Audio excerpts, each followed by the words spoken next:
Thank you. Special meeting of the Board of Aldermen tonight, call to order on September 18th, 2025 at 7 p.m. at the National Public Library, Central Community. Are the mics not The on? microphones are only for TV. They're not, so I'll try to speak louder.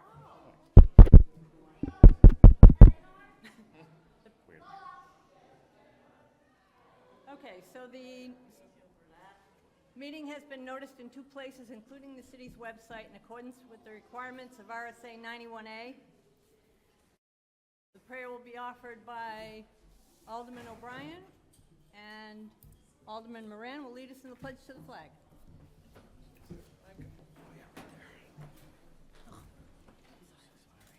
Almighty God, we have the high honor and the serious duty to manage the affairs of our beloved city. Fill us, O God, with a spirit of unity and understanding, which enables us to face our multiple problems with a serene mind, with justice and charity for all, so that any and all decisions made by us will always be for the betterment and greater happiness of our fellow citizens. So help us God. Amen. I pledge allegiance to the flag of the United States of America and to the republic for which it stands, one nation under God, indivisible, with liberty and justice for all.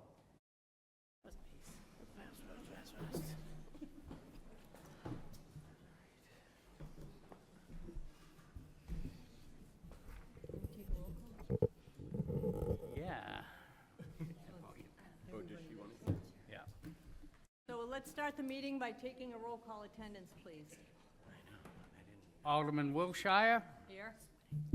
Alderwoman Kelly, Here. Alderman Dowd, Present.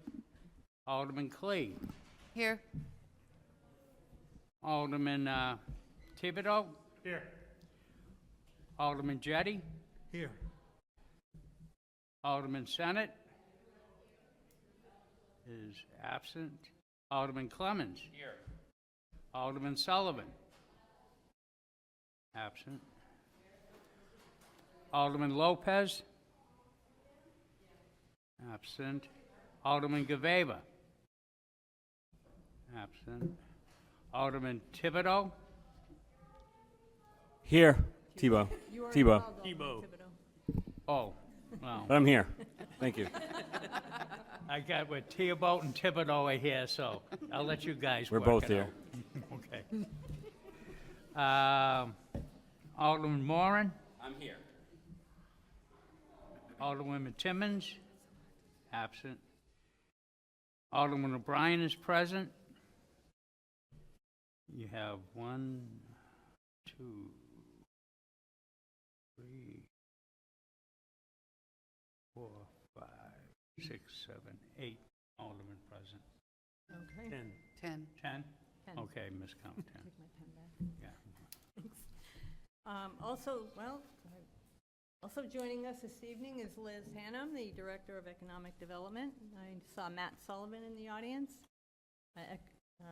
Community Development Division, we have Bobby Bagley from Public Health, LaTanya Musioli from Public Health as well. She's the housing person. You want to read this? Communications. Communications. We have one from Laurie Wilshire, President of the Board of Aldermen. Reason, calling for a special Board of Aldermen meeting on Thursday, September 18th, 2025. There being no objection, I'll accept the communication and place it on file. We are having this evening a listening session, so we have some of the downtown stakeholders here at the meeting this evening, and we want to hear what they have to say. I think after we've had our discussion, we will suspend the rules to allow for public comment, but not until after we've had our discussion. So you'll probably learn something while we have our discussion. So I'm going to turn it over to Liz Hannum. Liz Hannum, Economic Development Director. So I guess I'm going to do a quick recap of how we got here tonight.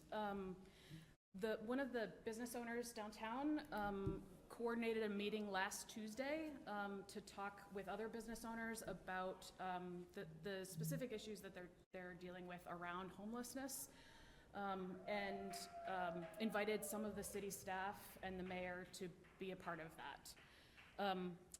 We talked about, I'm going to kind of paint this with broad strokes, but the overarching themes were safety, cleanliness, human waste, and then the perception of downtown and how it affects their businesses.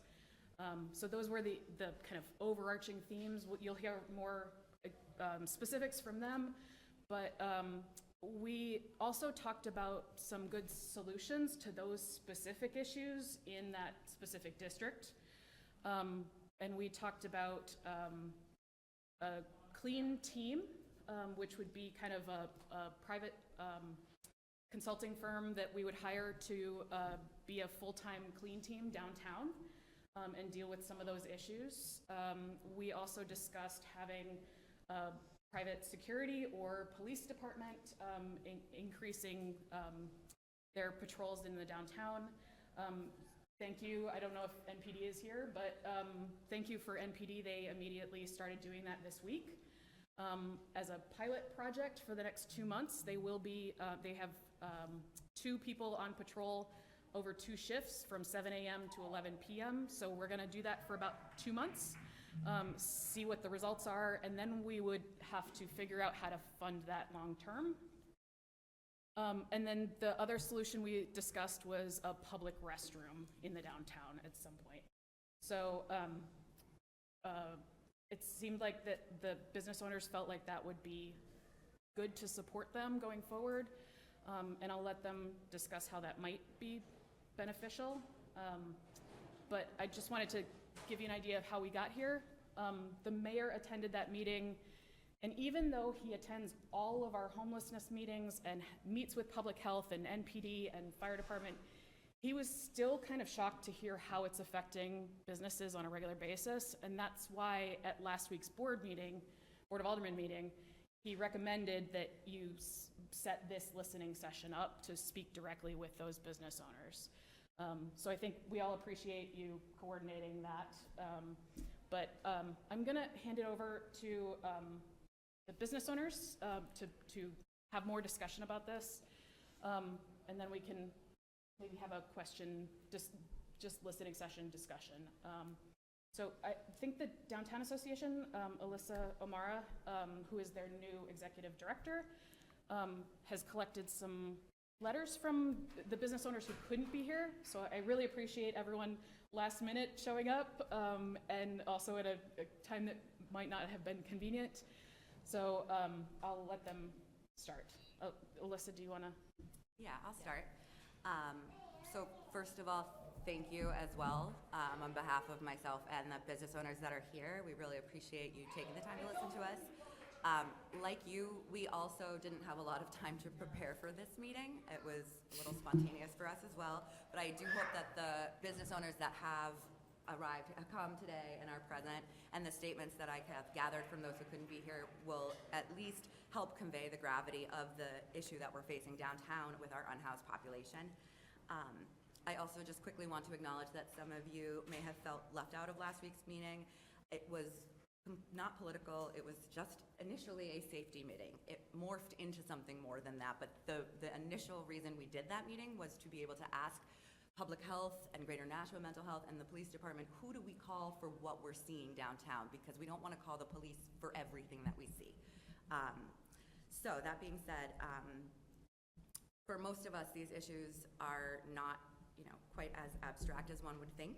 Our neighbors are cleaning up human waste and syringes from their doorways. They are paying to have their vestibule carpets scrubbed multiple times a month because they reek of urine and smoke, or they are suffering theft.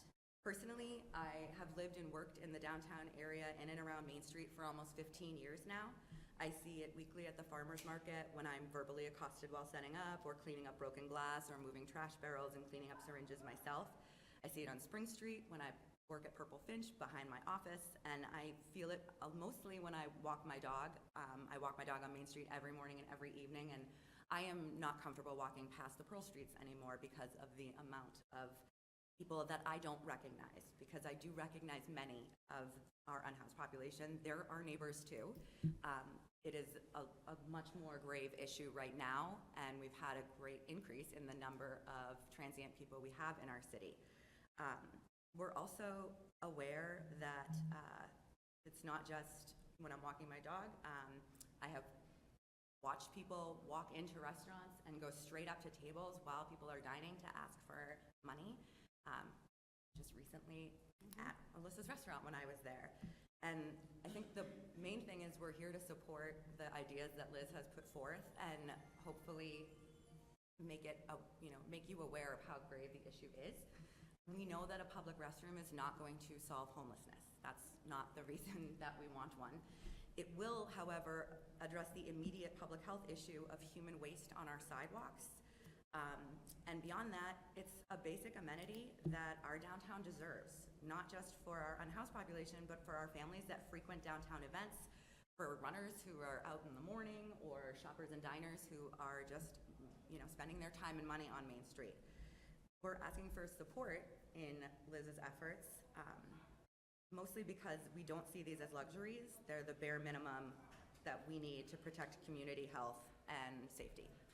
So with that, I do have some statements prepared that I will we'll pass it around so it's not me reading them all. But to start, if you wouldn't mind, Mary Lou, I know you prepared something, and then we'll kind of go around.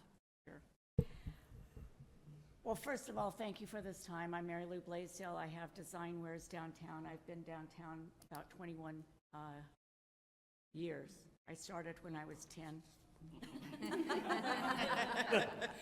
Yeah, just right. I want to start first with the positives. The police department has been very good to us downtown. Whenever we have an issue, a question, a concern, they respond. So that is a very good positive. Bobby and her group are excellent. We know our unhoused population downtown. We know when someone looks like they're hurting or they're not in the normal area they should be. We can call Bobby. Bobby and I talk a lot about it. Have you seen so-and-so? Are they okay? So we work together with Bobby, with the police. So those are the positives that we do. I feel myself that I have good, strong support from these two entities in the city, and I appreciate that. The soup kitchen, we have, when the shelter came in, the prior executive director promised many issues that have never come to fruition, and it has caused numerous issues with this downtown. That is not Jane's problem. It was a previous individual, and we're facing a lot of issues because of it. This year, I can say, has been the hardest year I've had downtown because of the unhoused, the mental health issues we face daily, the drug population, and it's growing. And the issues that come along with that are growing too. We're not here today to ask you to solve these issues for us. We're asking for you to listen to our issues are. They are affecting our businesses. Our businesses are seeing very few walk-ins anymore. While I may know a lot of the people that are up and down the street and I feel comfortable with them, my customers, Alyssa's customers, Fawad's, they aren't aware. They may see that situation unsafe, and if they see it unsafe, they're not going to come in. We're on the tip right now, I think, of businesses closing. Mike isn't here tonight, and I'm sure if he would tell you tonight, because he and I have had many, many discussions, one of the reasons he feels that Mike's Italian is not going to be opened any longer is the constant issues that we are faced right now with a lot of homelessness.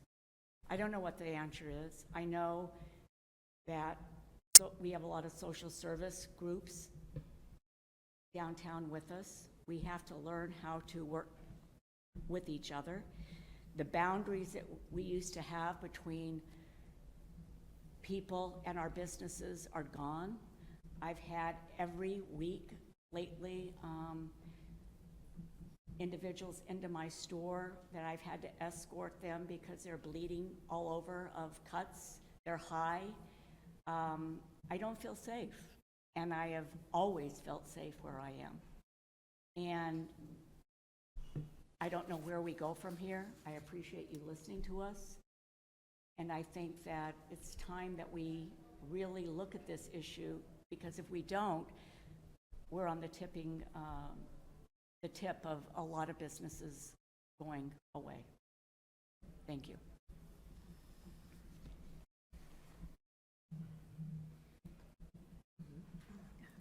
I'm going to read because I don't like public speaking. So I have to make notes. It'd be great. And just a reminder to say your name And address, right? Do you have to do both? and business that you're representing. Okay, all right, awesome. Good evening. My name is Alyssa Drift. I am owner of Local Street Eats in downtown Nashua, located at 112 West Pearl Street. I'm here tonight not only as a resident of the city, but also a small business owner here, like I just stated. We're here tonight to address an issue, and it can't be ignored.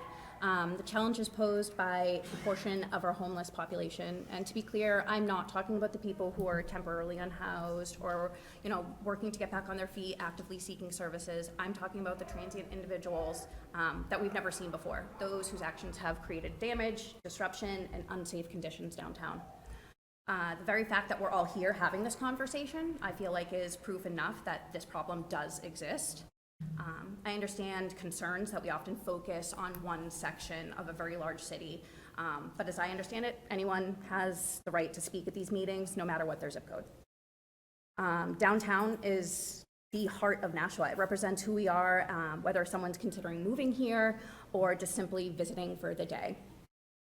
At a time when the economy is already very uncertain, we should be doing everything possible to strengthen our city, drive people into our downtown and into our small businesses. Thriving businesses keep our community strong, but part of that success depends on creating a safe, welcoming, and clean environment.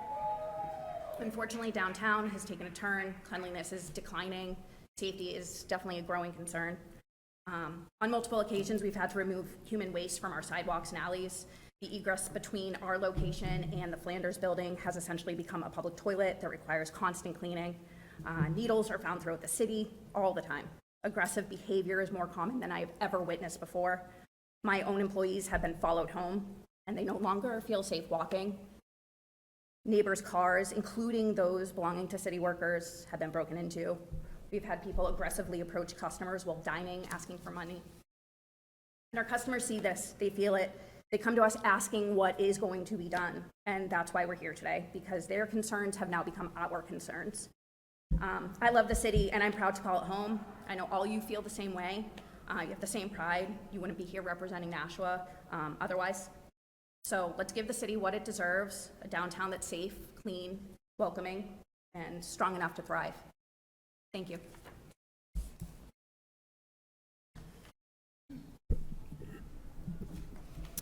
Hi, I'm Amber Morgan, a resident of Nashua and owner of Fort Engage at 86 West Pearl Street, and also Coffee and Kindness. I don't remember the address. Sorry. Across the street, adjacent. Thank you so much for coming and listening to us tonight. I'll speak for myself. My entire life is downtown. I chose my house based on the proximity to downtown because this is where I live, this is where I work, this is where I play, this is where I raise my daughter. Many of you may not know, I am legally blind. I no longer drive. So my proximity to downtown and walkability is extremely important. Having a safe, vibrant downtown that is clean for me to walk my daughter the 1 mile from my doorstep to her school, which is in the Tree Streets, is important. People always used to say, watch out for the rail trail. It's messy, it's scary, be safe. I will tell you, through my walks, and I walk to and from every day, 2 miles, the rail trail is safer than downtown. The rail trail is safer than Main Street. I'm never accosted on the rail trail. cars stop and let you pass by. They go out of their way to take care of their own. They assume that you belong there. Downtown, Main Street, and the side streets is not the same. We see human waste, we see needles, we're approached for money. We have people walking through our stores, stealing tip jars. It's not just the fact that they're stealing a tip jar, but they are stealing somebody's livable wages. And so that affects every single one of us. It affects us in our hiring choices, whether or not we can keep staff. It affects my staff walking to and from their car at night. It's going to get dark here soon. My staff asked me if they could close early, if we could start closing at 4 o'clock because they didn't feel safe walking to their car. And when they do go into the parking garage, there are often either people sleeping in the stairwells, sleeping in the elevator, or urinating actively, which they have walked into, or leftover. It becomes a joke whether or not it's pee or water that is on the ground. These are just some of the issues right behind our store. Walking down Main Street, we see the same thing, whether it's people sleeping, yelling, screaming. I've been called numerous names just for walking past a group of people with my 2-year-old daughter, and I've taught her that we smile and wave. So like those have said before, it's not just downtown businesses that we paint this stroke with, but it's the people that we want to live here and come and enjoy and thrive and be a part of this city that I was born in and so proud to call home. So we ask you for your support. Yes, it's a longer conversation. We need planning for the future. We need long-term, but we also need Band-Aids. We need those Band-Aids. So whatever that may be and whatever we can do, you have our support also. Let us know what you need from us, and we ask the same in return. Thank you. Sure. Rich Lannon. I don't have an actual business downtown, but I do own 2 buildings downtown. It's 8698 Main Street, where Enterprise Bank is, and then 17186 between Tostalos and Pompanusic. So we have a mixed-use buildings. There's probably 10 retailers, a few restaurants. We have office tenants. We have about 30 apartments, and we're getting the complaints from all ends of it. We've had a couple of our apartment tenants leave because of being, accosted coming in and out. We've had to kind of change our lock systems in both buildings because, especially in the winter, like even last winter, somebody's coming home from work and they're walking the building and all of a sudden there's a foot in the door and they're in the building and they're defecating in the building and hanging out and sleeping. We had a lot of that down above where Enterprise Bank is right now, last winter. Behind Enterprise Bank is probably the worst. They have what at one point in time before I owned the building, it looks like a carport, but it's all landscaped and it's daily where there's sleeping, needles, and human waste there. So I'm hearing it from our residential tenants, our commercial tenants. I think what the police are doing, like Mary Lou kind of talked about, and I've talked to the police as well, I think this 2-month pilot program that we've talked about at the meeting last week, I think is awesome. I think it's too early to tell how good it's working. I think, and that's why I felt this meeting was, it's great that you want to do this meeting, but it may be a little premature to see if what they're doing, and I agree, the police have been super cooperative. They seem to be there, but we've had the police, because Mary Lou and I and a few people here on the Downtown Improvement Committee, and we've had the police at so many meetings over the last 15 years, prior administrations till recently. We know their hands are tied in a lot of cases, and it's tough for them to do their job at times. By the time they do arrest somebody and bring them to the station, before they even finish the report, they're back on the streets if it's something they're doing that's really bad. So the police have their job cut out for them, but I think, not to speak for the businesses, a lot of the people at this table have business downtown, they see it better. But several years ago, this is pre-COVID, which I hate that term, but pre-COVID, we did have a couple of offices that were downtown a lot, and it was better.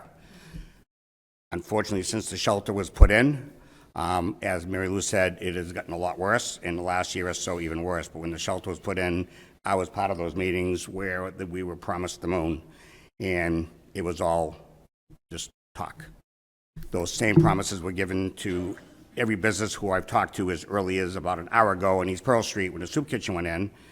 that they were promised a lot of things, and it was just talk.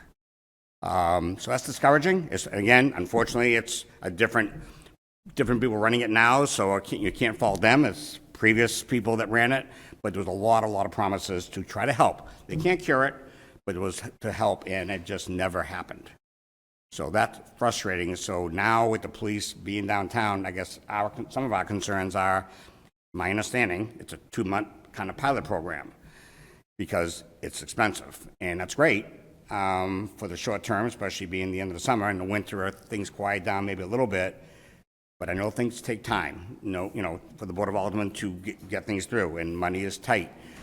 I think a lot of us are concerned, what happens after 2 months? Does it go right? 2 months might be better, and we don't know that yet. It's only been about a week since they've been downtown, but if it does get better, 2 months from now, all of a sudden, okay, let's analyze this, and all of a sudden it takes 2-3 months to figure out where the money's coming from and where to do it. Is it worth permanently? I'm concerned that that's not going to happen, quite frankly, because it's expensive. I know money's tight, budgets are tight, but it can't wait until these 2 months are over. I think these discussions like tonight have to be prepared to say, when these 2 months are over, if it looks like that program is working, and maybe it won't, I don't know, maybe there's more things that need to be done, but if it's working, we need to move fast to keep that working. And again, I know how difficult it is. The bathroom situation I think Liz explained it pretty well at the last meeting, sounds good. I'm concerned because, again, I think most of them, I can't speak for these, obviously, homeless people, but if there's bathroom situation, say, I don't know, somewhere near the Library Hill, and they're down near the shelter, they're not going to say, oh, I'm going to walk all the way up there to go to the bathroom. I mean, you can't have 10 of these around, but I'm concerned that if they're going to work, because I don't know how much that, and is it going to be used for them to go in and just shoot up and use the needles? I don't know if those things will be more abused than used. I don't know. I guess you could say time will tell, but I'm concerned about the thought. I think is great, but I don't know if in reality, if it's going to be potentially worse. It gives them now shelter to do things that they want to do. So a lot of concerns that beyond the next couple of months, and I don't know what the right answer is and how these things are going to work. But having you folks here listening, at least at this point, is awesome. Thank you. I guess it's my turn. I'm Stan Tremblay. I own Liquid Therapy right behind us. Born and raised here. I was born on King Street. My grandfather, Stanley Pelletier, planted rose bushes that graced Burke Street for years and years. My father used to work at Ingersoll Rand, and so did my grandfather. This is my town. I moved away when I was a kid. My parents decided to move to Peterborough, but my best friend lived right across the street on Monroe Street from the Lake Street Fire Department. I was always here, Christmas, summer, spring, whatever, it didn't matter. So this is my town. I hold it pretty near and dear. When I worked on a deal with Mr. Cummings, the mayor, his former protege, Mr. Veo, I was concerned with what this is right over here. Am I in the right direction? I think I'm right over here. That way. I was concerned, I'm not going to lie. I told my business partner that if he didn't know what this community was, that I do. And it's not a savory community. But the offer was there. So I put it on my shoulders. I walked through with Mr. Veo, and I believe Tim came with us, and there were needles every few feet. I once again looked at my partner and said, what are we doing? Like, you may think this is a great opportunity as a business person, but as a kid who grew up here, are you out of your mind? I almost forgot we were on television. Tally ho, here we are, 7 years later almost. Liquid Therapy is still there. Liquid Therapy won a pretty prestigious award, Best Beer Bar in New Hampshire, right before COVID hit. And that wasn't from some little website. That was from craft beer. That was from the Independent Brewers Association. We moved on. We've gotten multiple awards for our beer and for our food. We keep striving for more. Yet across the street, we have that little park that's right there, right? With the nice stone statue. And a lot of people love to inhabit that little spot across the street when they're high as kites. And my guests have a dinner and a show, is what they call it. So this past week, thankfully, I'm friends with a lot of cops in town. Cops and fire. Reached out, hey, this is going on, wellness check. Unfortunately, all they did was usher this man along rather than taking him into custody. And we had a discussion about why they couldn't put him in jail and bail and this and that. But we're in New Hampshire. We're in Nashua. You're high? You're on a Schedule 1 that you're not supposed to be on? Why aren't you in jail? Why are our cops disregarding their duty?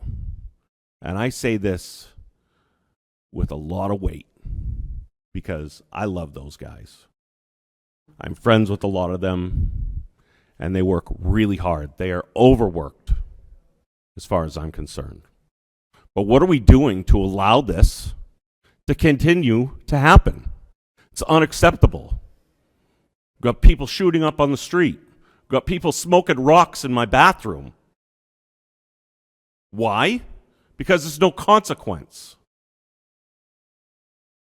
She said she didn't want you guys to have to solve it. I'm coming to you and saying, you represent us. It's time to solve it. We've let this go on too long.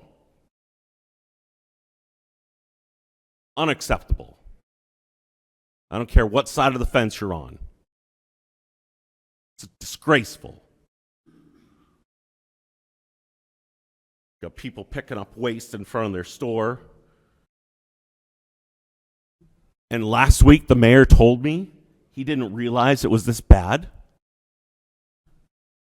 I beg to differ because I included an email with her and with him and the mayor and with two of our aldermen about a gentleman who came into my establishment and chose to call one of my employees a slur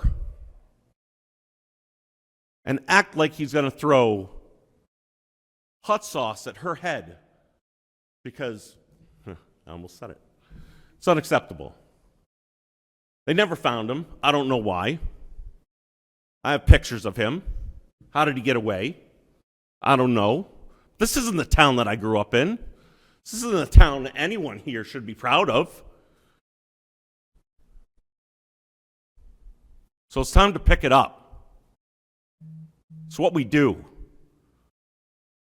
I work way too hard next door, working 60 hours a week, trying to make a place that my community can be proud of. When I have cops come in a year later after I opened this location and they said, oh wow, 23 Temple's right across the street. I never would have guessed that we were in this neighborhood once I'm in here. You've really done a lot of changes. Realize the amount of joy that brings to my heart? And that's what we should all be doing.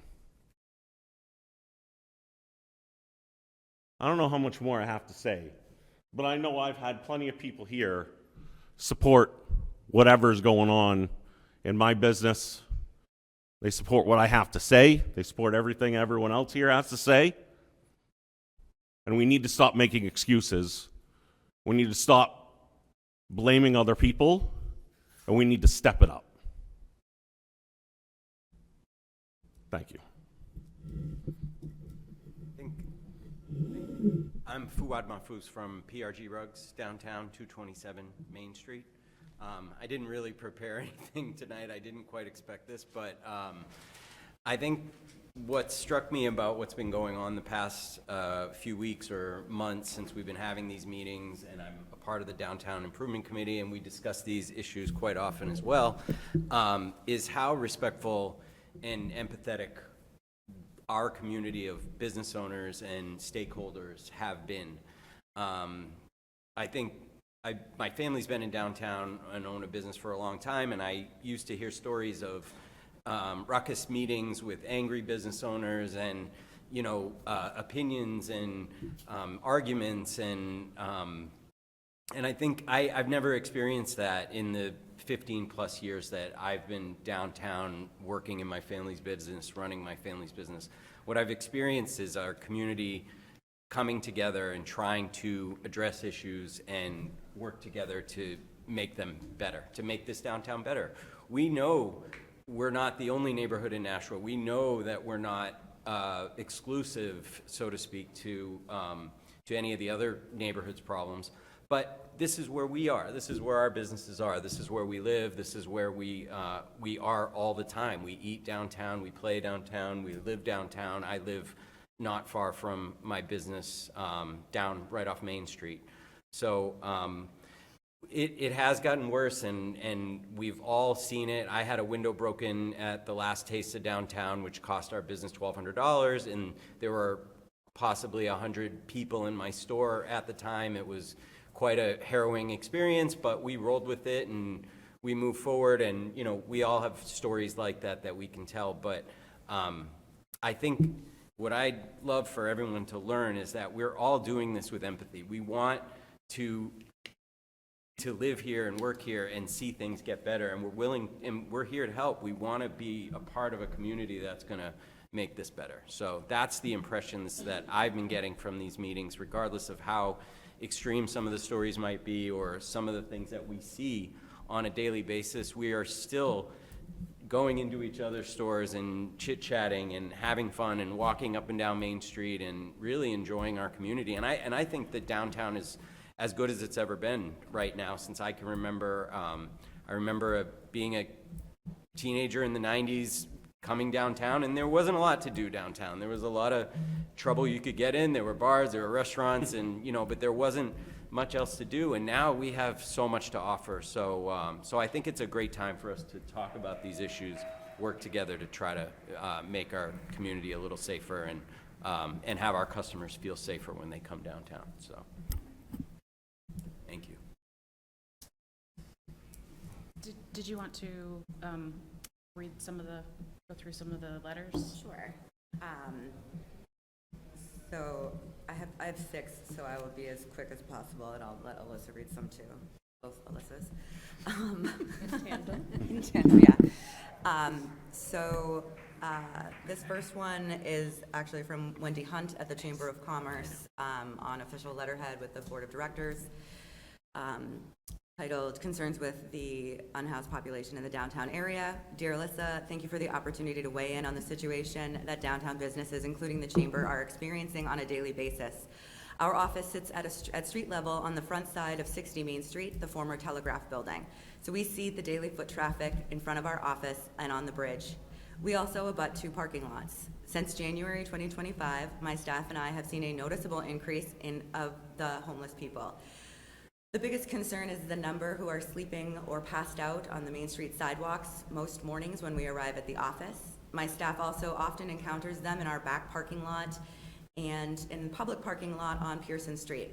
More troubling have been the times that this population has entered our office, disrupting our day and asking for money. The safety concerns of these past months have actually arisen to the point that we have installed cameras over our entry door and in our office lobby.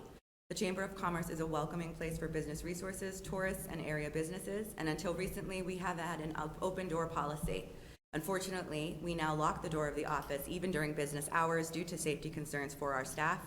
Visitors must knock, and then we see who it is through our recently installed peephole or cameras. Kathy Donaher of Bar Harbor Bank sent this over today. I'm not available to attend this evening's meeting, but I did want to share what I have encountered as a business on Main Street. Bar Harbor Bank and Trust is located on the corner of Main Street and East Pearl. Over the past few years, we have had people sleeping, leaving clothing, blankets, food containers, and bodily fluids on the handicapped entrance to our building. We have people sleeping in our ATM room, leaving trash, clothing, cigarette butts, and bodily fluids there as well. The bank has had to invest thousands of dollars in order to deter people from sleeping in these areas. Our handicap area had a wall torn down to make the area more visible to Main Street, and extra no trespassing signs were installed. Our ATM area had to have the carpet removed due to the urine smell, and we now have ceramic tiles that were installed. We also had a camera. I'm so sorry. I should get glasses. I can't read this. It's very small. It's very small. It's very small. And I'm 40. We also had a camera, no trespassing signage, and the heat removed from our ATM area. This is still an ongoing issue. I've had several complaints from customers that they can't access the ATM after hours because someone is there sleeping. We have a panhandler who walks up to our customers as they are getting out of their cars asking for money. This has happened countless times. We call the police, but by the time they get here, the person is usually gone. This is a huge problem, not just for us, but for all downtown businesses. Thank you for your time. Want to read one?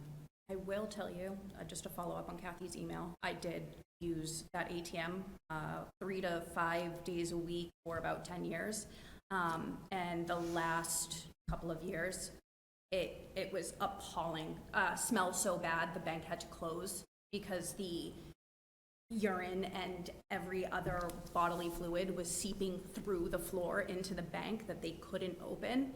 It was a biohazard. Like, it was the most god-awful thing I think I've ever experienced.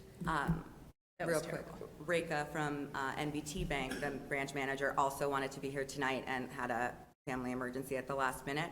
But she asked that I just share some of the stories that she shared with me this morning when I went to visit her, which are also about the people living basically in their ATM area, that they have customers who are now complaining to them because their signage is for a 24-hour ATM. When they leave, if not, something happens. She showed me the baby monitor that she has placed in the windows so that they can watch from home and call if something happens overnight while they are not at the building. And I also have comments here from Santander and a couple of the other banks. I'll let Alyssa read some of them. But I also would just like to say that many of the banks that I have spoken to, the financial institutions that we have on Main Street, are looking for other locations. They are not going to stay here if this is not addressed. They have other options, and they are large organizations. Yeah, I mean, I just was discussing with my partner about moving, honestly. I mean, part of why we're here is we're talking about funding for public restrooms, right? So I think a common theme in what you're seeing, we can read all these letters, we can sit here, we can tell you about all of the needles and poop and pee that we clean up and sound like a bunch of, whiners, but that's the common theme. The common theme is that we're seeing urine and feces and things like that. So that is why, and again, like Rich said, we don't even know if that's the answer, but we need to be in a serious position to at least explore it and understand, the costs and everything going forward, so we can make an educated decision and do that. Well, and I did speak to Ben. Ben likes to come to liquid therapy. He did bring up. I don't know. Well, I mean, he's not the only one. Tom does too. So let's be honest out here. But we were talking about some of the things that happened in last week's meeting, and that there is a public bathroom at City Hall, and if that's plausible to reopen or whatever else. I mean, again, there are, I'm sure, plenty of options that we can use, and maybe in the short term it's this solution until we can find funding for this other one that we decide to put someplace else. But I mean, I'm sure there are plenty of options. We all just gotta put pen to paper, right? So I just wanted to throw out there also that I'm not sure that everyone 100% got the name of the brand of toilets that Liz recommended at the last meeting. They're called Portland Loos for anyone who would like to research them. They were designed by engineers working with police department, fire department, and emergency responders in general. And parks. And Parks and Rec, excuse me. They are meant to be, the steel that they're made out of cannot be vandalized, cannot be broken. They are slatted, so they're slatting on the floors and the ceilings, and it looks almost like when you're in a stall in a restroom, right? Except for it's a little bit more covered. They were specifically designed to reduce these issues that we're talking about so that there wouldn't be overdoses in them because they are more exposed. They're private, but not. So just to clarify that, because I think that got missed and people think we're just gonna throw up 3 porta potties in the middle of Main Street, and that's not the intention at all. No, I mean, I was a big fan of the fact that they had easy cleanability. Oh, yeah, You know, self-cleaning. with like I don't know, I mean, I'm in the brewery world, we have spray balls that spray the chemical wherever it needs to go. It sounds like this is plausible where it sprays the chemicals, it rinses it down, it goes into waste, and it's done. I mean, that obviously could save people from having to come in contact with these things on a regular basis, with needles, with biohazards, all that type of stuff. I like that it was kind of that all-in-one solution. Can I clarify just for the Portland Loo is not one of the self-cleaning ones. There is a sprayer thing, but we would have to maintain it daily. So that we're all on the same page. Right. There was another option that was. There was, that okay. we talked about. Yeah, So that's. I didn't realize they were two separate. This letter is from Rochette Funeral Home, to whom it may concern. My name is Calandra, and I have been employed at Rochette Funeral Home in Nashua for 9 years and counting. I'm truly proud and honored to say that I have been able to serve our community of Greater Nashua in their hour of greatest need and darkest times. However, recently, I, as well as our staff of the funeral home, have encountered some troubling experiences of what seems to be the recent uptick in homelessness within our city. Last Friday morning, September 12th, our funeral home was serving a family who lost their loved one. We had a funeral mass scheduled at St. Louis at 48 West Hollis Street. Mass began at 10 a.m., in which not long after the commencement of Mass, a gentleman approached the entrance doors to the church. Our staff member inquired if he was part of the family or a friend present to pay his respects for the funeral Mass that was taking place, and this person said he was. With that being said, our staff allowed him to continue to enter the public space. A man who appeared to be experiencing homelessness entered wearing a heavy jacket, overworn shorts. I won't go into that. His demeanor was rough. He urgently made his way to a pew where he was hidden by many people. He quickly started conversation with an older woman. I witnessed this woman begin to fumble with her wallet quite nervously. All family around her began to make eye contact with me, asking for my help as the man instantly asked the woman for money. Let me remind you that a funeral mass had just begun. I approached the man and instructed him to leave immediately. In response, he attempted to argue, claiming, "This is my mom." However, it was evident she was not his mother, and it seemed he was trying to cause her further discomfort. All those around her, including family members, confirmed the woman was not related to him. Ultimately, I had to call on my coworkers to physically escort him out of the church. Finally, when he was outside, he still continued to harass and bother every family member and friend that was arriving just a few moments later for money as they entered the church. Our staff contacted the NPD. They did respond quickly. During that time, we witnessed this man trying to stop every car in the street and every person he came into contact with to request funds. This entire situation was deeply disheartening. As a resident of Nashua, it's tough to see the growing impact of homelessness in our city. Working in the downtown business, it is an ongoing concern that weighs heavily on us each day. From our perspective, no family should have to endure such distress during one of their most difficult moments. If we can be of any further help, please not hesitate to reach us. Calandra.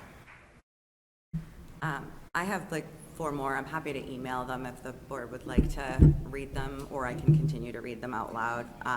But I feel like I agree with everyone here that the message obviously has been conveyed. I do want to agree with Fu and just say that we do come from this with empathy. I myself lost my brother to a fentanyl overdose, so I am more than familiar with the issues that this population is dealing with, especially those who are dealing with substance misuse or alcoholism and things like that. We also want to give credit to our nonprofits. You know, there are almost 100 nonprofits in our community, and really think our nonprofits do an excellent job, better than most communities, at working together and collaborating and trying to find resources when they can't support and giving them to someone somewhere else, you know. Additionally, public health obviously has done an excellent job. We had some numbers that were shared with us of people that now have jobs and have permanent housing and are functional members of our community. And that's fantastic, but they don't have the resources to do that for everyone. So we know there is a larger problem. It's going to take a longer period of time to address the bigger issue at large, but these little things that Liz is recommending, really, everyone that we've spoken to that was at that meeting or that heard about it after the fact is in agreement that these little baby Band-Aid steps are going to be something that will allow us to address the problem in the coming months and years. So. I'm going to open it up for the aldermen to ask questions of any of the downtown owners, business owners. Alderman Dowd. Yeah, first of all, I want to say I was a lifelong resident of Nashua, and what I heard tonight is totally unacceptable. We need to do something. Whether we need to have additional meetings with police and public health and other groups to make sure that we can take actions, short-term and longer-term actions to alleviate this problem, we need to do it, and soon. This is totally unacceptable, and all of you have well-established, great businesses, and you deserve to not have this kind of treatment. So I don't think that we as a Board of Aldermen can do anything without having these additional meetings, find out what can be done, and then take the action to do it. I, for one, will support any funding to make this go away. Thank you. Alderman Tebow. Thank you, Madam President. So I was born here, just like Stan. My grandmother was a Pelletier. We're probably cousins in some form, right? I love this city, just like everybody here that's stated it. It's my city. You know, it's my city. I love Nashua. I went to Merrimack for a little bit, but I came back here, and I've been back here for like the last 30 years. So, you know, when someone had said, I think it was Stan that said that the mayor didn't know how bad it was, well, I certainly didn't. So I live down in Ward 8. Ward 8's my ward. I'm down here all the time. I'm at the library at least once a week. I'm at City Hall, 3 times a week. So I'm down here a lot, but I'm not in alleyways, and I'm not in front of businesses at certain times of night. So hearing this is totally crushing to me that we've got to the point where it's this bad. We knew the homeless problem was bad, but this is even worse than even I thought. We would just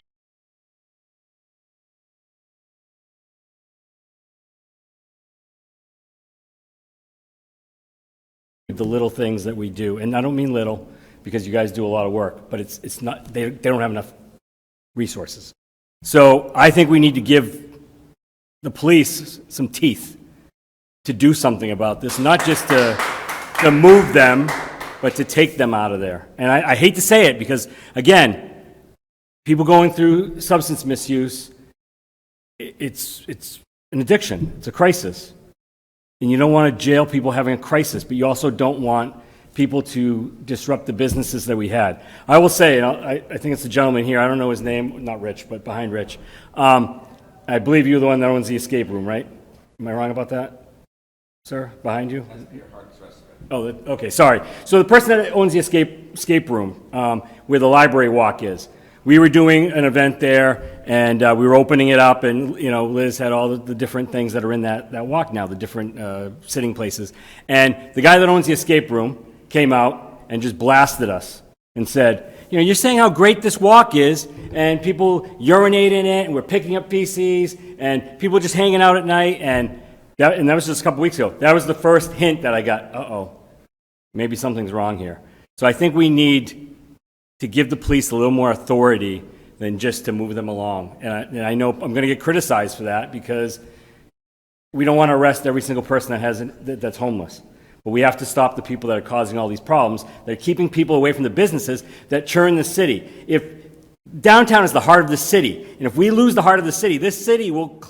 People complain that we spend too much time talking about downtown, but if the downtown crumbles, the rest of the city crumbles. So we need to keep it strong. So I think we need to do something, and I think we need to do something pretty quick. Alderman Moran. Thank you, Madam President. Thank you all for coming and sharing your stories. I think this is the most important way to get change to happen when we experience things that other people have experienced. that we might not have. For me, this is my life career, social worker. Thank you. I'm a social worker, and this is what I've dedicated my life to do, is public service. And I also own a business that provides counseling, and I work in challenging markets. One of my offices is in downtown Manchester. And so it is challenging even for a mental health agency, because I'm not serving some of these clients that you're talking about. But the steps that Manchester has taken, I feel much more dangerous when I go in danger than I go to my office in Nashua versus Manchester. They're in different parts of the city, but I've never felt uncomfortable working or doing work downtown. And my business probably spends $50,000 a year downtown. We have our Christmas parties every year. We participate in downtown. Our business meetings, we have at Jaja Bell's, we've had it at Coffee and Kindness.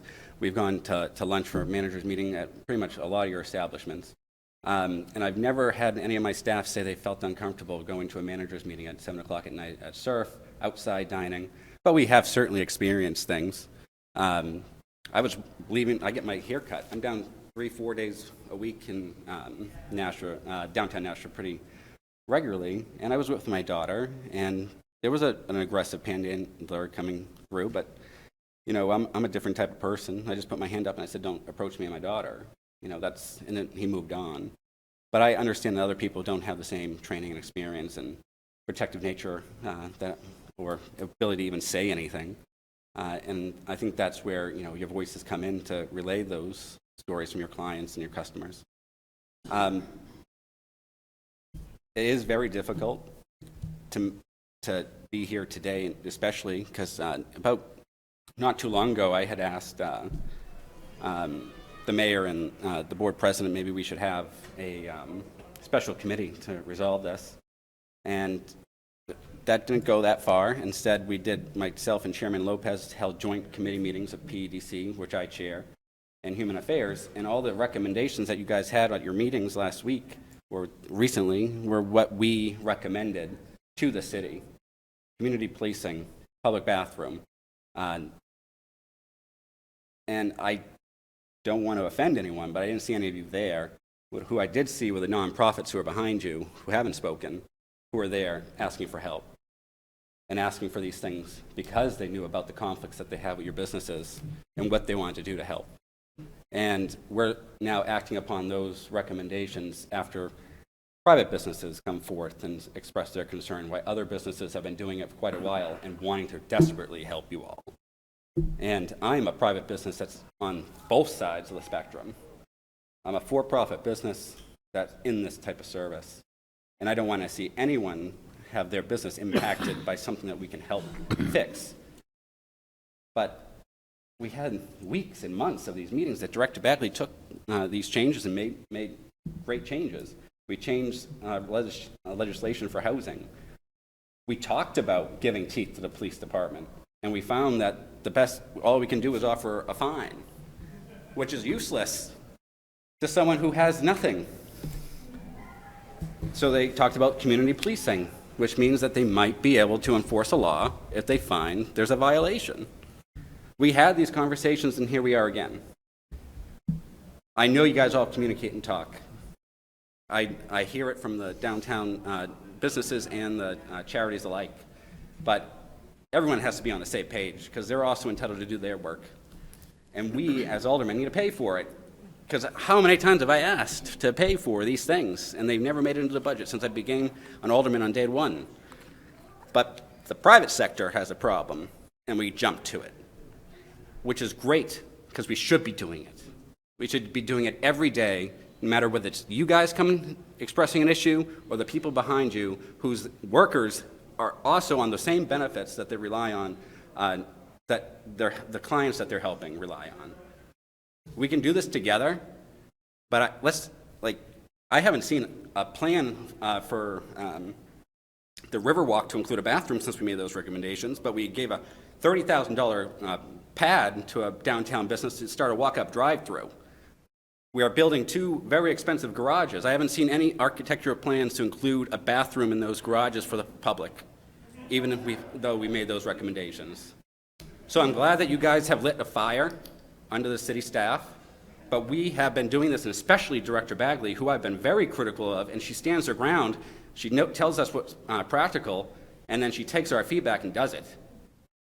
So I hear your concerns, but it's not just private sector, nonprofit, public work. And we should have been jumping on this a long time ago. I see Mr. Keating back there who came to those meetings and talked about it. Dr. Whitaker came. So many important people came. But I didn't see any businesses, and you guys were certainly invited. I know Alderman Lopez, who co-chaired those, he shared that information, it was publicly posted. I'm sure I'm a member of the chamber.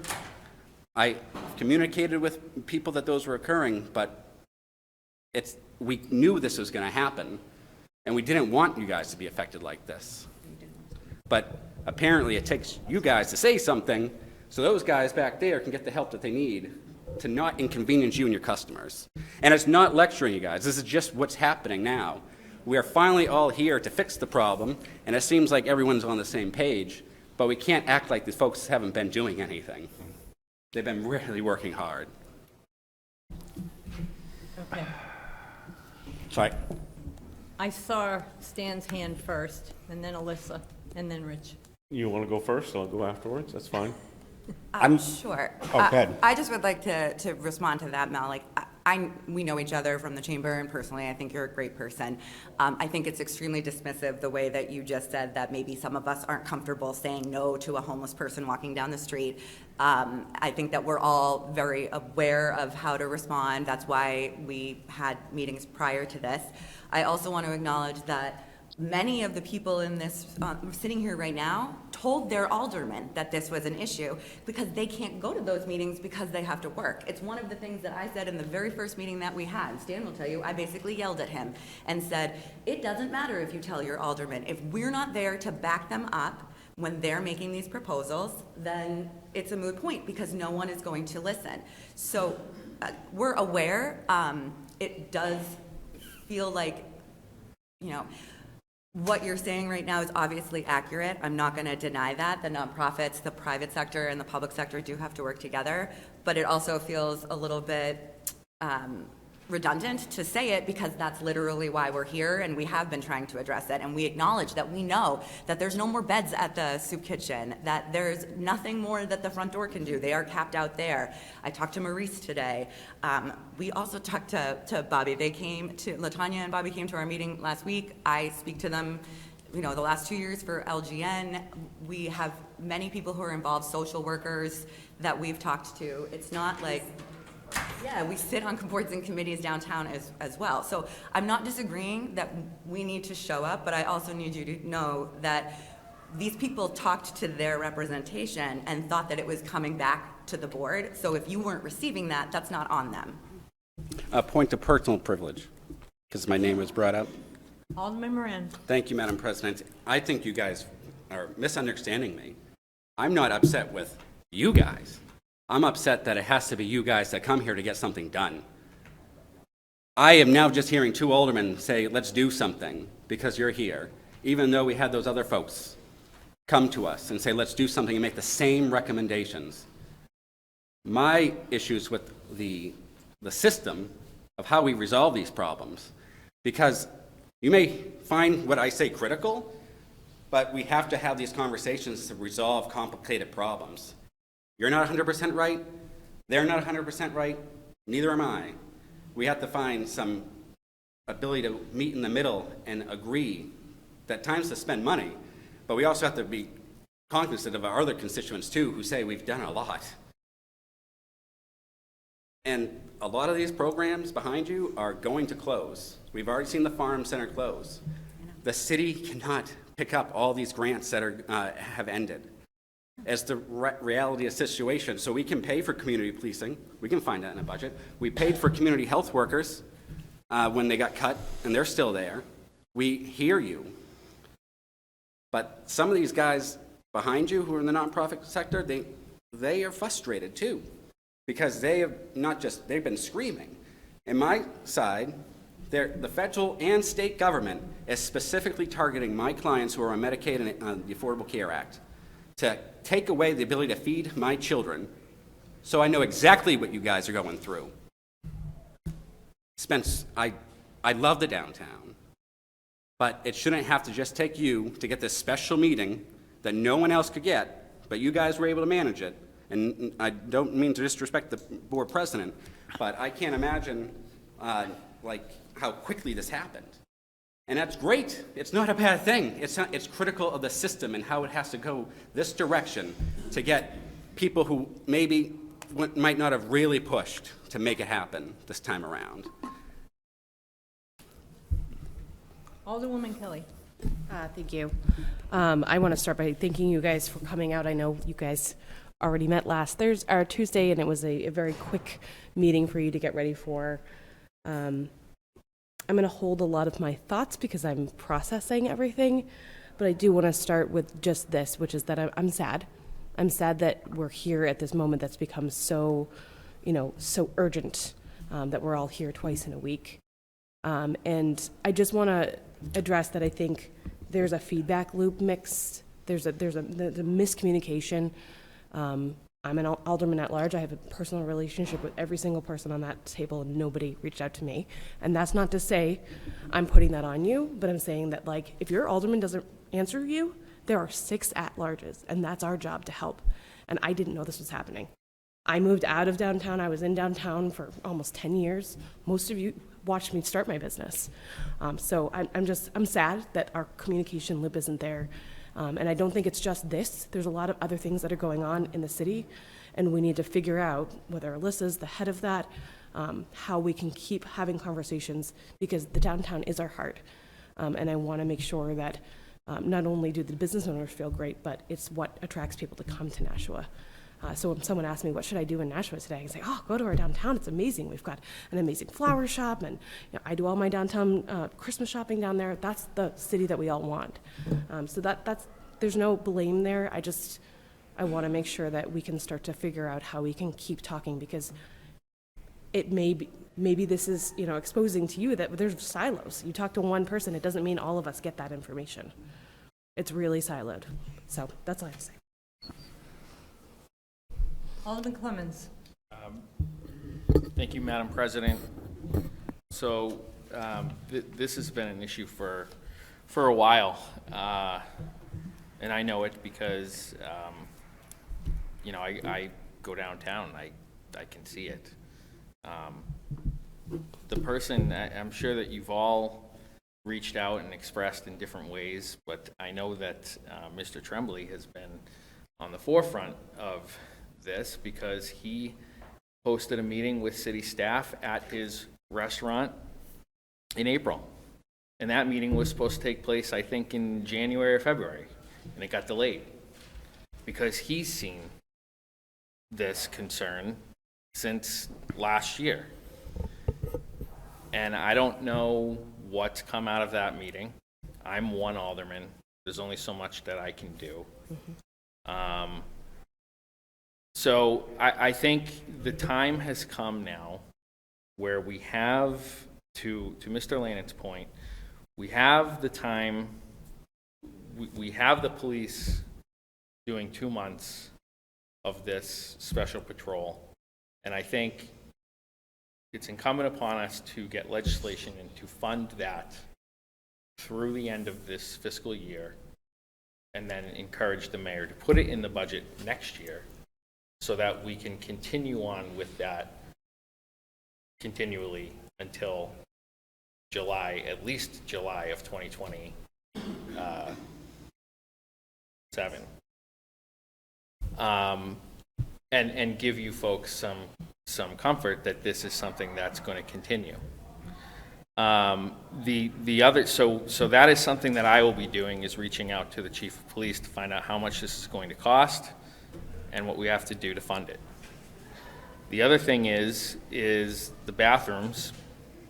I think we need to open the bathrooms at City Hall immediately. And then in the meantime, I think we need to work on getting the other bathrooms that we want to have dispersed throughout the downtown. So we need to find out how much money is that going to cost, when can they be delivered, and how long will it take for them to be operational. And until that time, we have to open up the bathroom at City Hall. And if that takes staff and funding to clean it every day, then we need to figure out how to pay for that too. The other thing is, the last thing I will say is, we are going to be in for it. This is just the beginning. The economy is going downhill. The future does not look bright. The nonprofits are suffering because of cuts at the federal level. The city is suffering because of cuts at the federal level. Things that used to be able to count on are gone. Individuals who right now are not experiencing homelessness may begin to experience homelessness because of cuts to Medicaid and because of cuts to food stamps as well, which goes into effect on October 1st. So this is going to get worse before it gets better. And a lot of this stuff comes from Washington, D.C. And so there are things that we can do as a community. I'm taking what you've told us. I'm going to advocate for them. I'm going to do everything that I can as an alderman to make that happen. But the advocacy has to go beyond here. Your voices have to go to the state, in that your representatives. It has to go to your executive counselors, senators, state reps, the governor. It's got to go to your congressman. Because until we speak up about how these issues are affecting us, then it's the same thing that's like here tonight. You're going to reach out eventually, hopefully, as a group, and hopefully people will listen.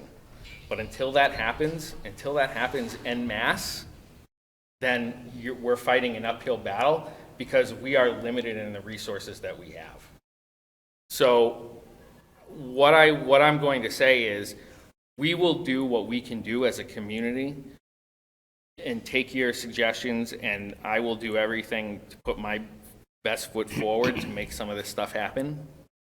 But it is a much larger problem, and it's we have our local problem, but it's being created down in Washington, D.C. So I don't like to point fingers and point blame. That's not what I'm doing. But I'm telling you the reality of what's coming is more serious than this country's ever faced, at least in my lifetime. So that's just the reality. Director Hannum, you had some answers maybe to some of the questions that came up?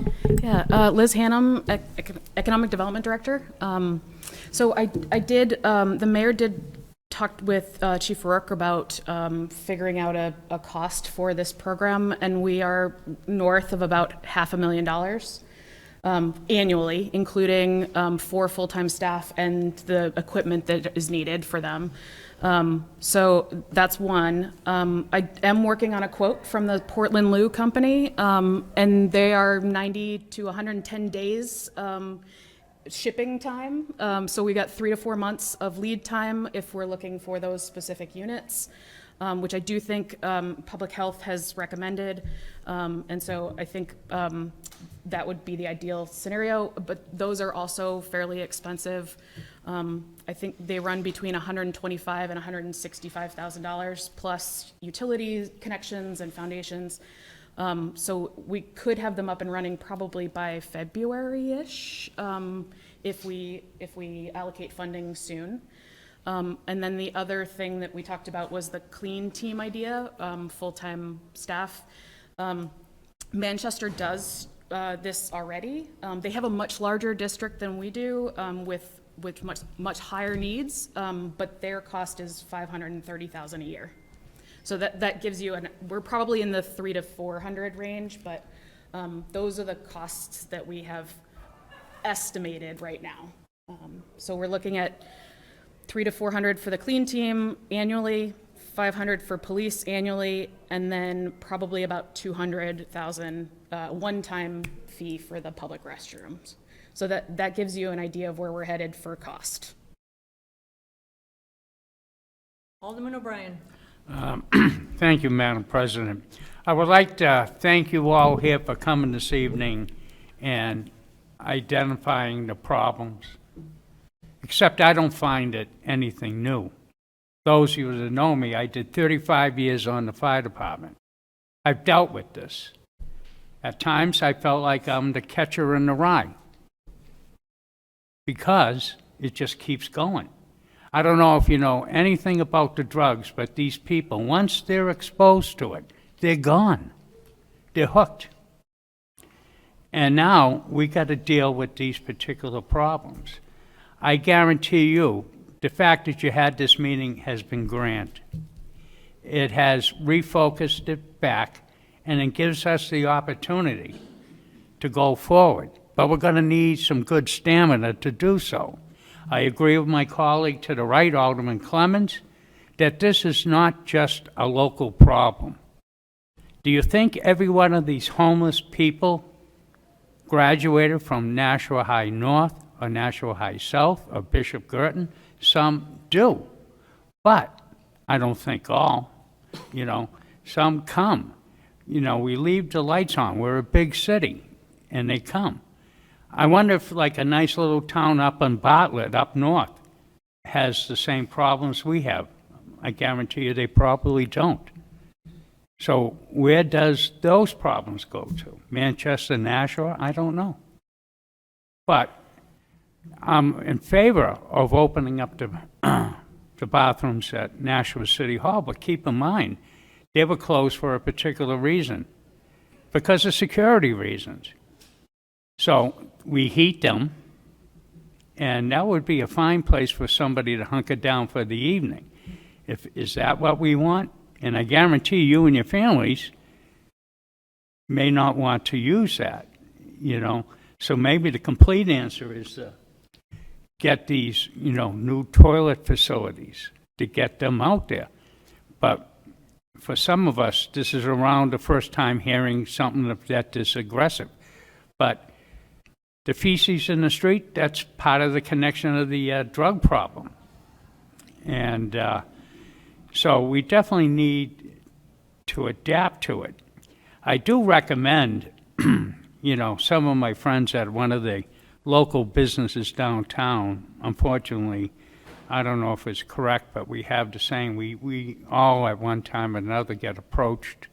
And you want to do the Christian thing and offer a handout to some of these people. But we have the saying from, you know, Yogi Bear, you know, Mr. Ranger, don't feed the bears, you know what I mean? Because they will keep coming back. And that's the human nature of it, you know? But unless we get some funding, federally and statewide, you know, that's the key. And I agree with Alderman Clemens in the statement that I hope you do contact your state representatives, contact your 2 state senators, and talk to the people of the delegation that's down in Washington. You know, we can fix anything. Give us some money. It comes down to a lot to that, because we collect from the tax base, and we constantly hear the taxes are approaching unbearability. I have to say, to some degree, that may be true for some people. But, you know, to say it's got to come right on the whole shoulders of Nashua in itself, I don't think that's really fair. They did get a big payback. We saw Rite Aid close because what they were affected with the opioids, you know, but where did that money go? Did some of that money come back to Nashua to help deal with some of the problems, homelessness and everything else? It didn't, as far as I know. So I would just like to let you know, I promise you that I will further look into this. I know of it, dealt with it. Do you think the fire department's happy to go out all these calls and repeat customers and to see, and you try to do things trying to help them, but they're not listening to you. That's the power of the drug, you know? So just keep in mind, I'm going to ask that your patience will come out on this. Give us time to do our best to try to work this. Maybe one of the solutions is, maybe, I hate to say it, but go back to walking patrols by the police department downtown. You know, nothing's more terrible than Officer Murphy with a good nightstick. But maybe it might just be a deterrent to kind of help out with that. But then that's the criminal end of it. You got to help out with the other end of it, the medical end of it, trying to get some of these people into recovery in some form. Now, you say, you know, people walk around high. It's not against the law to walk around high. You know, if that was the case, every call we went on in the fire department involving a drug, they would be arrested. That's not the case. But it caused a bunch of medical problems. It's even affecting the quality of medical care in this city. How busy do you think the emergencies room is because they having people coming in with medical-related problems to the drugs that are on board, you know? So this is a very big problem.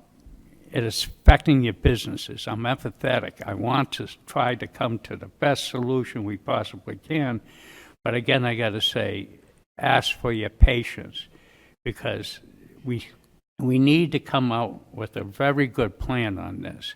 I think the problem is huge, but we need to come up with a better solution. Thank you, Madam President. Director Hannum, did you want to address the... Yeah, just quickly. Liz Hannum, Economic Development Director. I just wanted to clarify that the City Hall bathrooms are open from 8 to 8 p.m. 7 p.m., is that? 5 p.m. Okay, sorry. So they are open during the day, but there are 15 extra hours in the day. And I think we can ask some of the businesses what time they're seeing some of those issues, is the times that those aren't open. If you want to clarify. All day? All night. Okay. I can tell you that Philip Sconsis and his wife sent an email as well, and I'm happy to forward it, but they also wanted me to let the board know that should you want any evidence of it, they have video footage of the people defecating in front of their doorstep, as well as in their apartment building upstairs, because they managed to get in and they went into empty units. So like, it is happening primarily in the evenings, but it also, I mean, during the day as well. And the banks also, I forgot to mention, wanted to just make it clear that while perhaps people think this will get better in the winter months, it does not for them, obviously. People are cold, so they end up having multiple people sleeping in their vestibules just to get out of the inclement weather. So yes, that was from Phil. Alderman Clee. Thank you, Madam President. And again, thank you all for coming out. And I'm sorry that you got last minute notification of it. We did as well. We found about this on Friday, about the same time that you did. I think this was put together. I think the mayor's office wanted to give you guys an opportunity to speak to us as you had all spoken, just so that we could all kind of get this started. So, you know, I don't think anything was done to harm anybody or to knock anybody's feet out from underneath them. It's a good start to a conversation. And I did speak to Director Hannum and said, if we didn't have enough people here, could we have a second one of these? I'm not sure we necessarily need a second one. I think we kind of understand what you're all going through. We get it. You know, there's a lot to speak about here. If we did open up the bathrooms at night, I'm not sure. Seeing that we have them open during the daytime, they're not really being used. But if we did, we do need to have some form of security, as what's been talked about. But I want to let you know that I personally have been speaking with Deputy Chief Kenny about the issues that are downtown, as well as the issues that have been at the Pine Street Extension, as well as the issues that have been at Greeley Park, as well as the issues that have been in Mine Falls. I spoke to another alderman that I won't out about putting through a legislation that Manchester put through, no camping on public property. There was no need to do that. Manchester did it, but it was kind of more pomp and circumstance for them to do it because there's already a state RSA that says there's none. So I asked the question, well, why aren't we enforcing it? And the truth is, where are we going to push them? We're just going to push them to another. We're going to push them to Crown Hill. We're going to push them to somewhere else. So unless we have someplace to put them, we're just going to be pushing them. And that's kind of where we're going. So, I spoke to Deputy Chief Kenny and I said, whatever you guys need, I'm going to back you. And I'm sure that my other colleagues are going to do the same thing.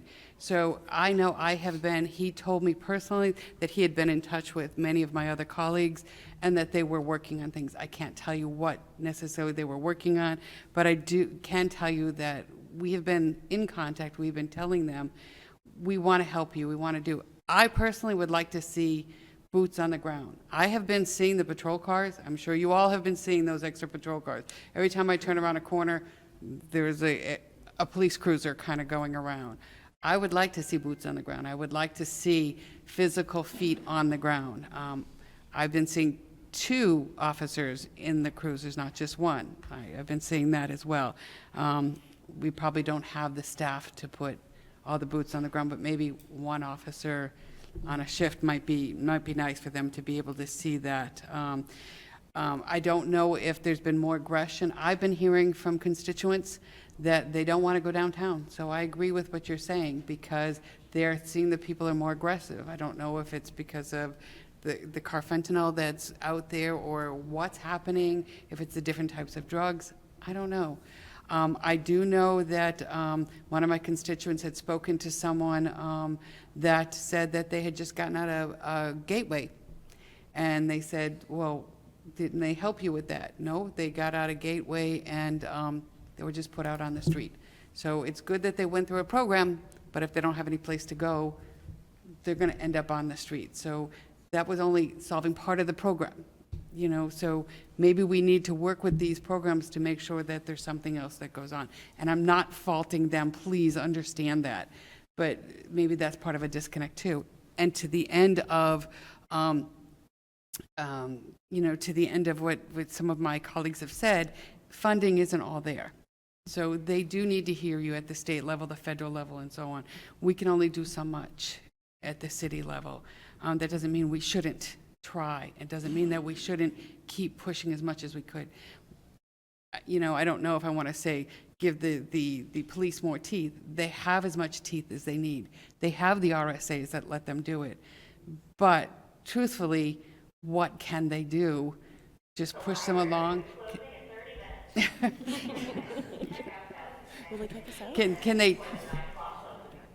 they push them along?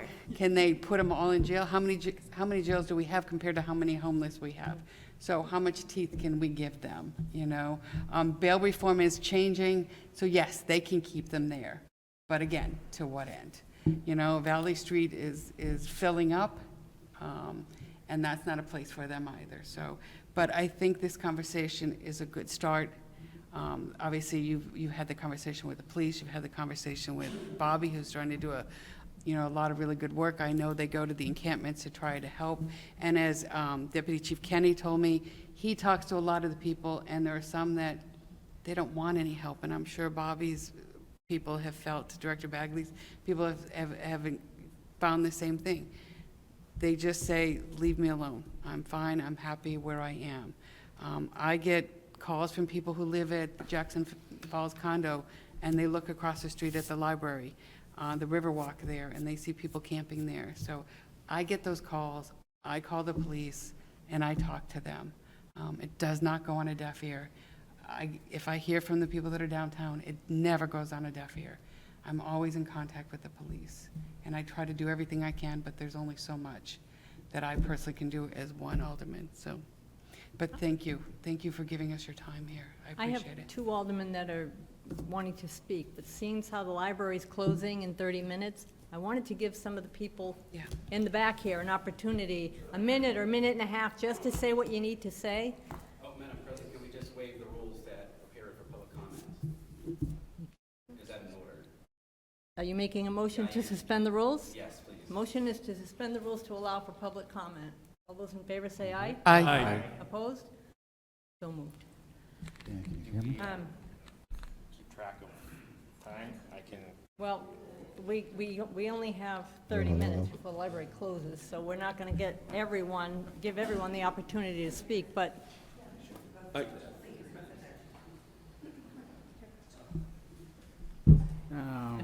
Name and address. My name is Paula Lockhead, and I am on the Mine Falls Advisory Committee, a pretty long-standing member of the Mine Falls Advisory Committee. And Patricia mentioned about having conversation.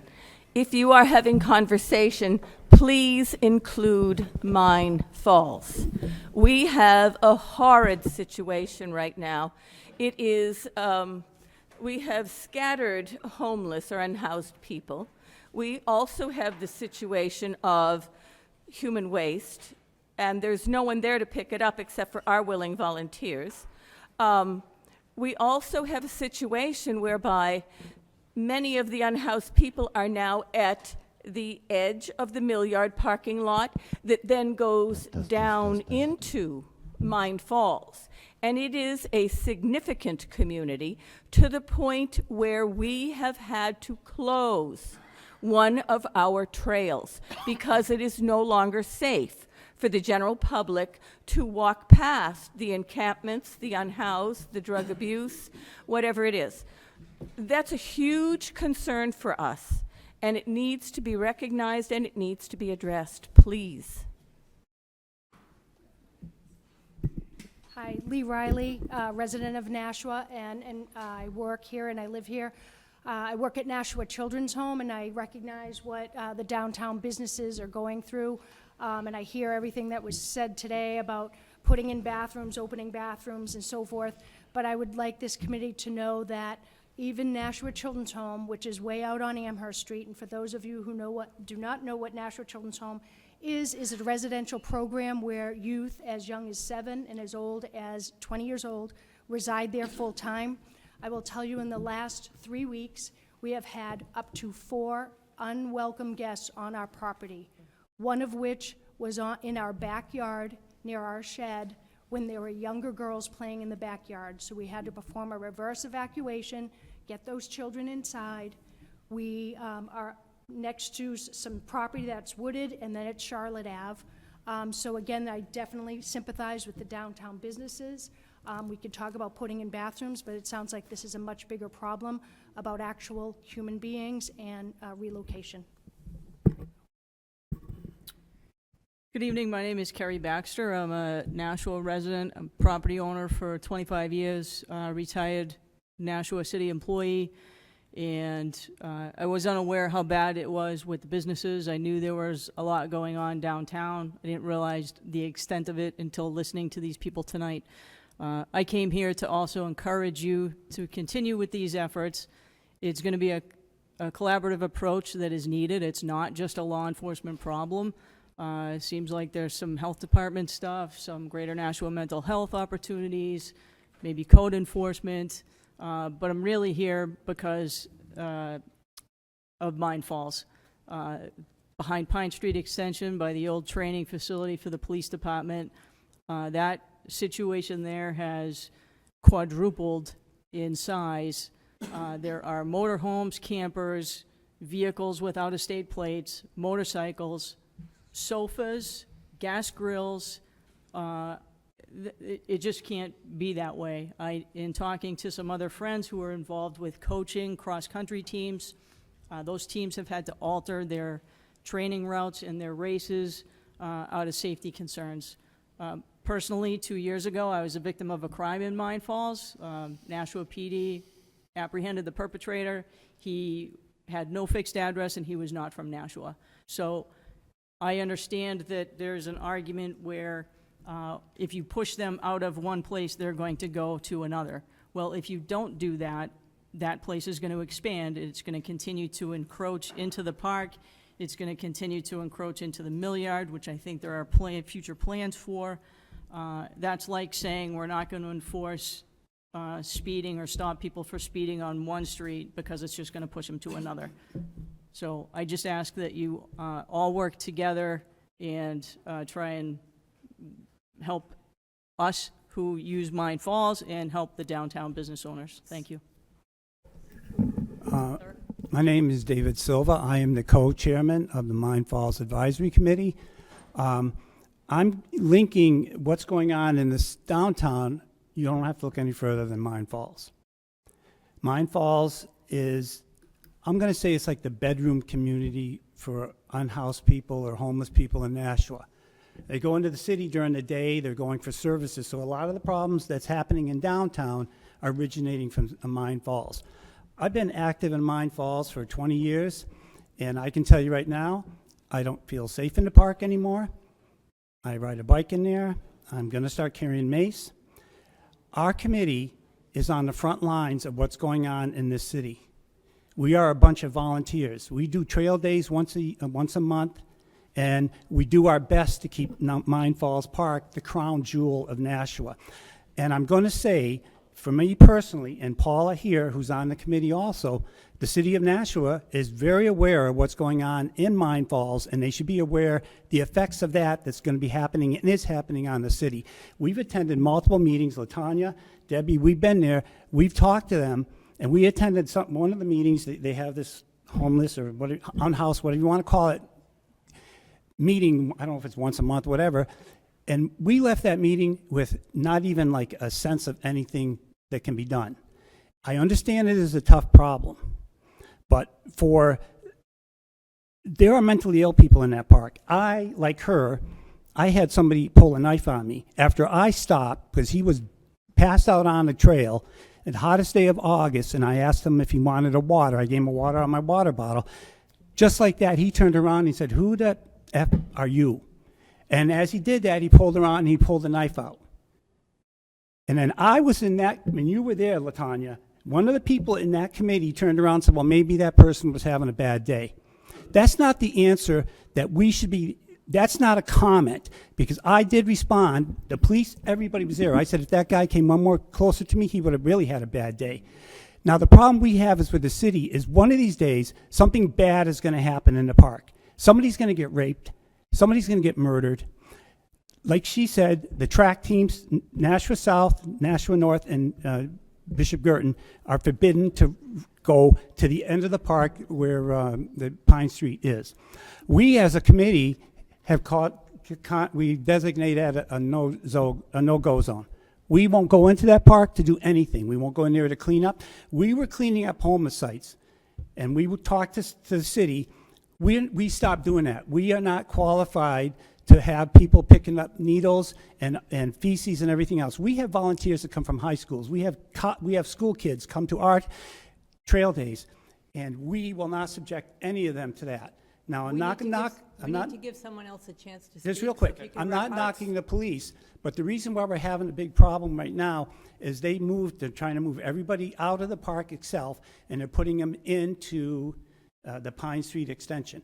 And it has turned into at least 8 campers there now. I've counted at least 27 tents down there. And one more quick thing. I witnessed a pickup truck with Massachusetts plates backed up to the gate that's locked right by where we have a kayak launch, unloading all sorts of junk and taking it down the trail that we as a committee worked extremely hard to create that cove trail that we were forced to secede. People are coming from out of Nashua, even out of New Hampshire. So the city is aware. And I think maybe the business owners here now, they're saying, okay, we've had enough, but we've been on the front lines for a long time in that park. We need to give someone Yep. else an No, that's fine. I'm opportunity. done. I understand your situation, but I need to hear from other people as well. Well, while we're waiting for some people to get up, I have some things that people said that I need to retort. I'm going to be honest with you, sir. The communication between me and the city of Nashua has been nothing but So for you to say that these things are going on and that we should have known to show up to these things,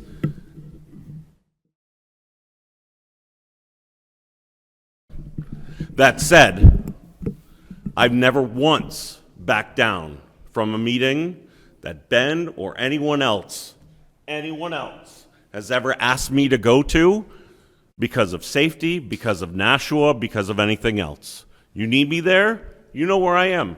I'm there the better part of 7 days a week at Liquid Therapy, right there. Come find me. I'm there from 11 to 10 at night. I'm happy to go whatever meeting you need me to go to, okay? Next thing, Ben, I think it's a great idea, getting all of our city, state, federals, tell them to show up at Liquid Therapy. I'll open my doors, we'll all sit down, we'll all have a chat. I can fit up to 100 people. Let's go. We need to find solutions. I'm ready to open my doors for those solutions. Shoulders of Nashua, OB. Yeah, Nashua's got to have some pretty big shoulders. Someone who worked for as long as you did, you know what the safe station was about? Yes, My good buddy Chris Hickey was the one that started the safe station. We've allowed that to erode and be nothing. We've done that on ourselves. But the shoulders of Nashua got to be pretty strong because we as a people are being let down. It's time for us to pick it up. Stan, Patience. We have 3 other people. I understand that. I've got Okay. 2 points. Patience.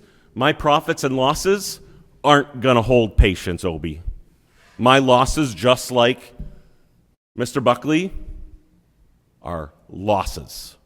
Things got to change. Pushing homeless out, I think we just heard from someone back there. If we don't push the homeless out, at least the ones that are disrespectful, being hateful, the whole 9 yards, our downtown corrodes into nothing. We just heard, without a great downtown, we don't have a city. So it's time to step it up. That's all. Okay, gentleman with the blue shirt. Thank you. Hi. Steve Kenny, lifelong Nashua resident. I'm also co-chair of the Mine Falls Advisory Committee. I'd like to appreciate what my fellow committee members pointed out, but there's a couple other elements that are really important to the problem that we have. I don't think any of us wish harm to any of the people that are in the park. We wish they could all get some type of service that's available to them from a nonprofit or from the city and have a happy life. But what we're finding is that we, as a committee, are asked, what are we doing about this problem in the park? And it's severe. If you haven't been through the park, go over near Gate City fence, over that bridge in that area, and it is a village. And I'm sure these people, like Dave said, are making their way downtown into other parts of the city and causing issues. I think bathrooms, I'm hearing a lot about bathrooms tonight. That might be good in short term, but I don't really see that as a solution to a problem because that's not changing how many people are coming into the community. Dave mentioned there's out-of-state license plates that are showing up, dropping materials off. They're filling up. The area down near Oxbow Lake is now a campground. It's been destroyed. So we have volunteers who show up, and we have our trail days to work on the park. And it's very sad. We've lost committee members because they see, what's the point of trying to polish this thing when we've had to vacate part of the park? It's a no-go zone. If you look at the communities that have succeeded with resolving this problem, it's basically due to one thing. They've come along and they've cleared the park out. And I think that's what's going to happen. We've been trying to find a way to deal with it, but it has to be cleared and then maintained. Because all we're doing is whack-a-mole. If we move somebody out, somebody else is going to come in. The services are great, but some aren't going to take advantage of them. No matter what you do, they're just going to stay. So unfortunately, they're going to have to be physically removed. They're going to have to be a date that's set. You have 3 weeks or 2 weeks or whatever it is to vacate this area, and then the city can come in. I don't think the cost is going to be great, but it has to be cleared out and vegetation planted and the park returned to the people of Nashua. Thank you. Thank you. Mr. Keating? My name is Bob Keating, resident of... Grab one of the mics. Oh, sorry. Name is Bob Keating, resident of Nashua and a retired mental health professional.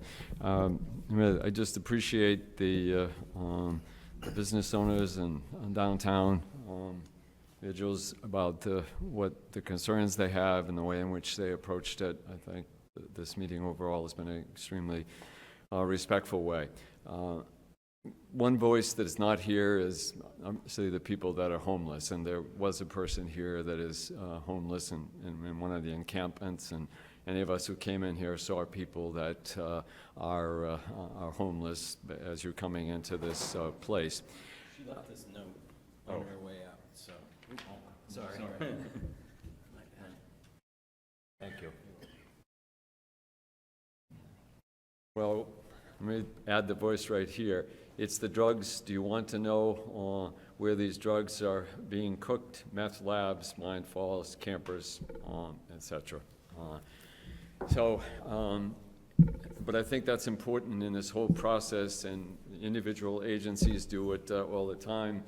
I'm looking over the health department with Latanya and Barbara and her staff that are continuing out there listening to the voices, and there are solutions that come up. And even two concrete things that have been said here, and I echo it, community policing. I've experienced it directly in my volunteer work downtown with a lot of people who are homeless or been homeless, and moving along, and it works. And I think we have a very good police force, and we have a good health department and many other agencies, the soup kitchen, and on and on. And the bathrooms, well, I'm reminded of a comment that about 40 years ago in the mayor's office was Georgie Lyons, and if those people who know her around it, she had a stationery which said, "Fix the problem, not assign the blame." It certainly is much larger than this community. And for anybody whose age, I won't say myself aging, but getting older, experience, there was not a homeless population. I've lived here for 50 years and I grew up in Lawrence. You just did not see population. And that's a failure overall. So part of what we're dealing with is the accumulation of decades of this. So when you say what can be done, we know what can be done. It is housing. It is repeated housing. And most of us here, I look around and know some of your stories and about how you got help, or your family got help over a period of time. We have failed in that process. But that doesn't mean we can't do more things, because the people here that work in the nonprofits see every single day people who are successful. I spent three people that helped me to understand the connection from my direct work and policy level were people who had major mental illnesses. They hallucinated on a daily basis, and vile things that they heard inside them. They used drugs. They were in hospitals for two of them over 4 years continuously, and they stayed housed once they got out because they had the voucher and the support services to make that happen. So this isn't reinventing the wheel. It's, again, what's happened. That we just did not build enough. And despite what we've done in this city, and I'm very proud of my adoptive home after 50 years, we've done tremendous amount of housing, but there's no change in the price. It continues to escalate. And that is part of the overall process. So we can do it. We must do it for the sake of everyone here in this whole community. So that's my message here, is that we continue to do it, and I think each time the voices of the homeless, the voices of people being directly impacted is to say we can do it. And finally, over here, the health department has made a presentation over 2 years now, is to say we need a 24/7 facility, which means that people can be there at any time. It's an extension of the warming center that is there. Will that fix everyone? Absolutely not. But it will solve for the vast majority of people. And so thank you for your leadership on that. Thank you for the aldermen and listening to it. And I just join with everyone about the concerns that they've heard, and, so thank you. Thank you. Ken? Ken Lewis, Executive Director of Hearts Peer Support Center, right down by Mines Falls. I spun out of Harbor Homes in 2009, and we developed down in that area. Next year we had to move. We got so big. It's pretty much a day center. It's called an Adult Educational Wellness Center. It's basically funded by mental health silo from the state and block grant, federal money, SAMHSA money. And we've been supporting this city, this wonderful city, and this collaboration and community since 2009. Before that, I worked for Harbor Homes for about 10 years. Since then, we have a day program. It's either the library or us, or they're out panhandling or whatever they're doing in the city. So we've come, since then I've done an alternative 1 to 10 days for people that can't afford to go in the hospital or don't want to be hospitalized, and I've stretched that thing. Even before we had the bridge grant for mental health and co-occurring disorder, I was able to stretch and put people in there 3 months while I was trying to get them housing, thanks to Section 8 from Harbor Homes, different programs. During the epidemic, there were a lot of housing vouchers. The per capita for apartments were low, but there was a lot of opportunity for homeless people. People were struggling with mental health, co-occurring disorder, to get housing. That the government has shut that down. But during the pandemic in 2020, where the state was able to open some short-term transitional housing called Step Up, Step Down. That's a 3-bedroom. The rest of it is a 2-bedroom, 1 to 10 day. The other one is a 3-bedroom. That's where the youth directions used to be for challenged youth down on our complex at 5 Pine Street Extension. We turned that into a 3-bedroom apartment. People to stay 30 to 120 days. 90 to 95% of those folks were connected with housing vouchers and were housed. So the capability is there, the possibilities are there. I think just the city needs to look at those things. Public Health has approached me today to say, how can we work together? So I think we're looking at using the opioid abatement, some funding that you have here, to see if we can provide some services that will support that area, because we went from 25 people a day to 50 people a day. That's because of the encampment that you're all talking about, or the challenges downtown.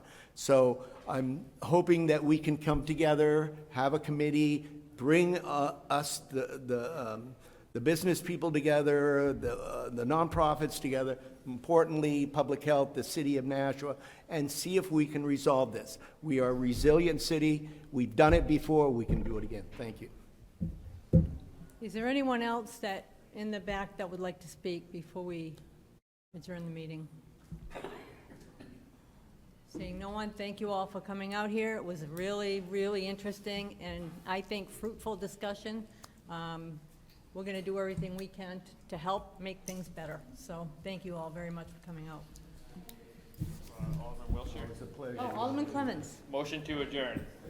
The motion That's is, my job. motion is to adjourn. All those in favor say aye. Aye. Aye.